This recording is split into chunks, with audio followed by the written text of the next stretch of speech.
और आप लोग यहाँ पे आए हुए, इसका क्या रीजन है, क्या कारण बताएंगे आप लोग? जी, हम लोग जस्टिस फॉर स्नेहा के लिए आए हैं।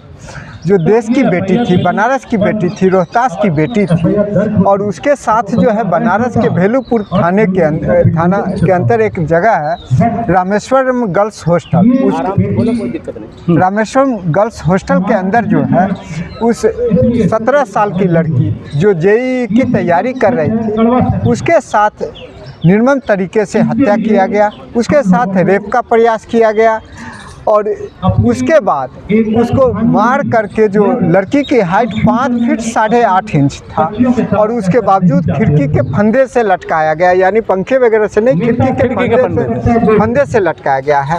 मतलब साफ था कि उसको मार करके लटकाया गया था। उसका एक दस्ता दिखता है वहाँ पे कि उसको लटकाया गया। जी, एक पैर जमीन पे है और एक पैर चौकी पे है, तो मतलब साफ था कि। और उसके बाद पुलिस का जो रोल था वो बेहद घटिया था। पुलिस कोई भी केस की जो जांच शुरू करनी होती है वो हत्या के एंगल से होता है, लेकिन बनारस का जो पुलिस थे वो पैसा लेकर के, रिश्वत लेके शुरू से ही उसको आत्महत्या का रूप देने का कोशिश किया। जबकि फोटो कोई भी देखेगा, बच्चा भी देखेगा तो कहेगा कि नहीं, ये आत्महत्या नहीं, हत्या है। और उसके बाद बड़े स्तर पर पुलिस का टॉर्चर करता है, पुलिस ज़बरदस्ती अंतिम संस्कार करता है। बॉडी जो है वो पोस्टमार्टम के बाद जो है वो ये नहीं, सुपुर्दगी पे साइन करा लिया जाता है, लेकिन बॉडी नहीं दिया जाता है। जबकि बनारस और रोहतास सासाराम की दूरी बहुत ज़्यादा नहीं है, यानी आसानी से परिजन ले जा करके वहाँ अंतिम संस्कार करते, लेकिन उनको अंतिम संस्कार का भी अधिकार नहीं दिया गया। पोस्टमार्टम रूम में जो उनके ज्वेलरी थे, उस ज्वेलरी को चेंज कर दिया गया है, ज्वेलरी को चोरी कर लिया गया, और उसके स्थान पर रोल गोल्ड का जो ज्वेलरी था, यानी जो रोल गोल्ड का ज्वेलरी होता है, यानी जो 5-10 रुपये 50 रुपये का सोने का ज्वेलरी के स्थान पे वो पुलिस वाले और कुछ लोग मिल करके उसको एक्सचेंज कर दिए, चोरी कर लिए। तो ये स्थिति है। हत्या का जो केस है वो 10 फरवरी को दर्ज होता है, जबकि घटना 1 जनवरी का है। पोस्टमार्टम में भी चोट के निशान है, टोडी पे निशान है, कान के निशान है, साफ तौर पे कई जगह पे निशान है, जिससे कि ये साबित हो रहा है कि नहीं, ये आत्महत्या है ही नहीं, हत्या है।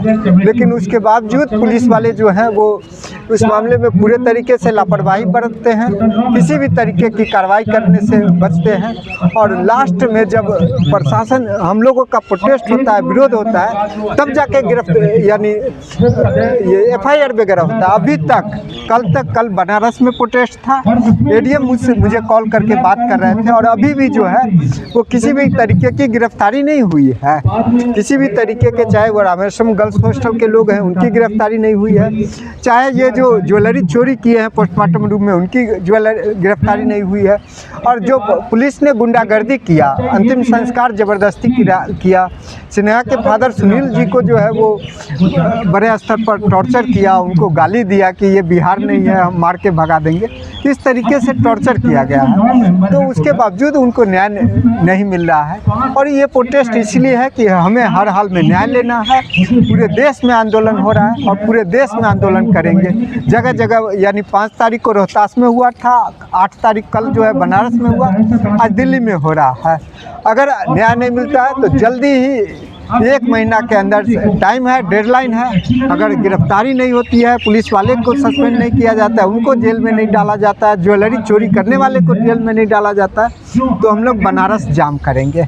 बनारस में हज़ारों नहीं, 10,000 नहीं, लाखों लोग को इकट्ठा करेंगे, पूरे देश से इकट्ठा करेंगे जी। दूसरा, यहाँ पे जो आपका बौद्ध बिहार मुक्ति आंदोलन है, उसके लिए भी यहाँ पे बहुत सारे लोग इकट्ठे हुए हैं। बौद्ध मुक्ति बौद्ध मुक्ति के लिए जो आंदोलन चल रहा है, उसके लिए यहाँ पे बहुत सारे लोग निकल के आए। अब ये आंदोलन बहुत बड़े लेवल पे होने जा रहा है, इसकी आवाज़ अमेरिका में भी सुनी जा रही है। दूसरी चीज़ यहाँ पे आपने देखा होगा, पटना में हमारे बुद्ध अनुयायी लोग बैठे हैं, 10-15 दिन से बैठे हुए हैं, आमरण अनशन कर रहे हैं, लेकिन ये सरकार है कि उसके कान पे जू नहीं रह रही है, उसके लिए हम लोग यहाँ पे इकट्ठे हुए हैं। और ये एक सांकेतिक रूप से है, आने वाले समय में ये मुक्ति आंदोलन बहुत ही विशाल रूप लेने वाला है, ऐसा मुझे उम्मीद है। क्योंकि ये दिल्ली से जो बहुत ही व्यस्ततम लोग हैं वो यहाँ पे इकट्ठे हुए हैं, और ये अब संख्या दिनों दिन बहुत बढ़ती जाएगी।